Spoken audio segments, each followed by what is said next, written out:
This is the Bahamas Tonight, the Northern Edition. Good evening, all. I'm Shashina Roll. As always, it is so great to have you with us. Topping news, the island of Grand Bahama to figure prominently in the government's overall plans to shift the Bahamian economy. The nation's leader stating Wednesday that it will not be business as usual when it comes to the revitalization of this northern island. Joan Davis Roll has our top story.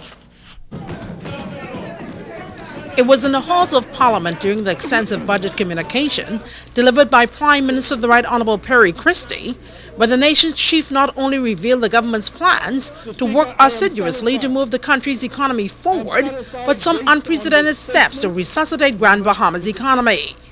The Prime Minister noted that the government's latest efforts came during its decision to extend expired portions of the Hawkesbury Creek Agreement for the next 20 years.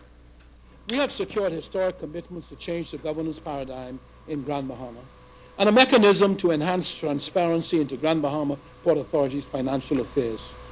The Memorandum of Understanding provides a mechanism for the government to play a meaningful role in steering and overseeing critical infrastructure and development via seats on the boards of the GBA and land development companies. The Memorandum of Understanding also provides the licensees with the opportunity to participate in governance by nominating a member to the Grand Bahama Port Authority Board. The nation's leader says the revolutionary moves are designed to solidify the island's economic base and cement those essential private and public sector partnerships. The changes will also help to mitigate conflicts associated with the Grand Bahama Port Authority and its affiliates, operating simultaneously as licensor, licensee, and regulator, as well as participation in governance at the board level. By having equity participation and board-level transparency into the affairs of the prime landholding companies, the government can play an active role in accelerating development in Freeport. Among other things, this new structure opens up significant new opportunities for public-private partnerships to facilitate larger development projects. Prime Minister Christie says the government is not only adamant about having a place at the table at the Grand Bahama Port Authority, but being the agent of change, leading the way to reshape, redefine, and reposition the island's economic landscape.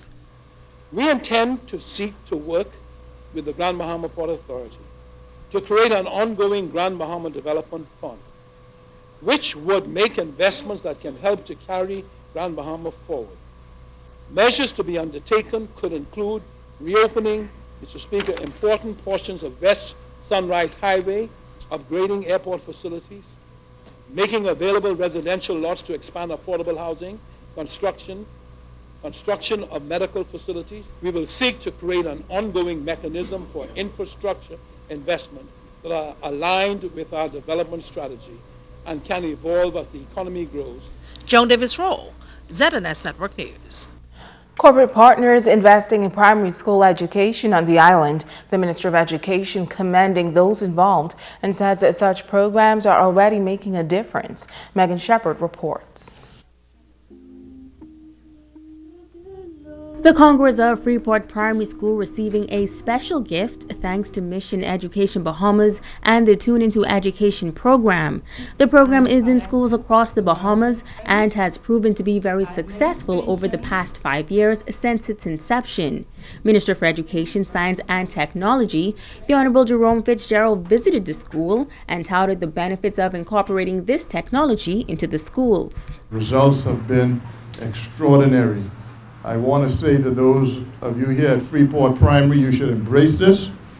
The schools that have embraced it have seen significant improvement in their reading and English language and comprehension class results. When I say significant, I mean 30 and 40% increase. Yolanda Pawar Bain of Mission Educate says the program aims to impact children through education and technology. The school received 40 laptops and headsets to help them excel during their primary school experience. Our number one goal, to improve literacy in our primary school system by delivering the key tools, critical resources, and ongoing teacher training to engage and educate today's student body. By way of Tune Into Reading, our melodic learning program, we've spent the last 5 years working to make that mission a reality. and there's still room for growth. She explained some of the many benefits of the new program. Unlimited opportunities to improve their reading skills, excel at academics, and experience the benefits of a curriculum that combines education with technology. Scotiabank assisted as a major sponsor, donating $25,000 toward the computers. Senior Executive of Corporate and Commercial Banking, Gregory Stewart, says the company understands the importance of education and they are more than happy to invest in the future generations. Tuning into reading has to be a community effort because our entire country benefits when literacy is boosted and children are better prepared to take on the rigorous academic challenges of high school. Literacy is an essential part to progress, and the integration of technology within the traditional classroom setting is most appropriate for this generation. Megan Shepard, ZNS Network News. In other news, voter registration witnessing a significant spike on Grand Bahama as scores flocked to the parliamentary department to have their names placed on the register before Wednesday's deadline. Joan Davis-Roll has this report. The countdown is on to the upcoming referendum, and here on Grand Bahama, increased number of persons are turning up at the Parliamentary Registration Department to register to vote. Officials say over 30,000 persons are eligible to vote on Grand Bahama, and the waiting area at the Parliamentary Registration Department in the National Insurance Building quickly filled up Monday morning as the June 7th referendum draws closer. Parliamentary registration officials say the increased number of persons registering is indicative that many on this northern island are preparing to exercise their democratic right. The last time when we gave an interview, we had just over 4,100 persons who registered. Today, we're happy to say we have over 5,681.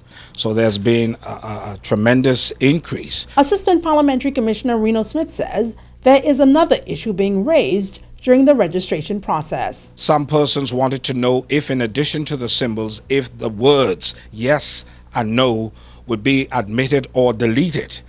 The yes symbol is the justice sign, and the word yes will be on the side of it. The no sign is a gate, closing of the gate.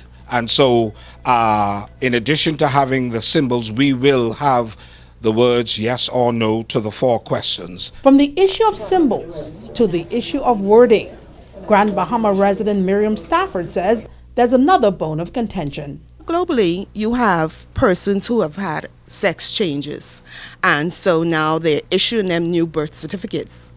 I think if we have, like I said before, that question clarify sex, meaning sex at birth. I think for the Bahamas, we want to set a standard, and that standard is sex at birth, male or female, not later on when you decide you want to do whatever against God. Joan Davis-Roll, ZNS Network News. And news from the crime beat, 2 Bahamian men, Alexander Williams and Kadero Bethel, both pleading to assisting with illegal embarkation of 26 illegal migrants. The 2 men, along with 26 migrants, 24 Haitians and 2 Ecuadorians, appeared before Magistrate Debbie Ferguson. Williams and Bethel, who were represented by attorney Ernie Wallace, were found guilty and convicted. They were both ordered to pay $62,500 and 2 years in prison, and in default serve an additional 2 years in prison. The Ecuadorians were also convicted of illegal landing and illegal embarkation and ordered to pay $600 each or serve 1 year behind bars and deported after fine is paid or time served. Now, one of the Haitian migrants who overstayed her time was also fined $2,500 or 1 year imprisonment and deportation. The remaining Haitian nationals were given 5 years probation and ordered to be deported. And police are looking for 29-year-old Paul Simon Roll, aka PJ, of Emerald Drive, Coral Gardens. He is wanted for rape and armed robbery. Roll stands at 6 feet 1 inch tall, 180 pounds, dark complexion with a low haircut. He is considered armed and extremely dangerous. If you can help police locate Paul Simon Roll, aka PJ, you can contact 350-3107 through 12, 911, 919, or the nearest police station. Stay with us, there's more news right after this.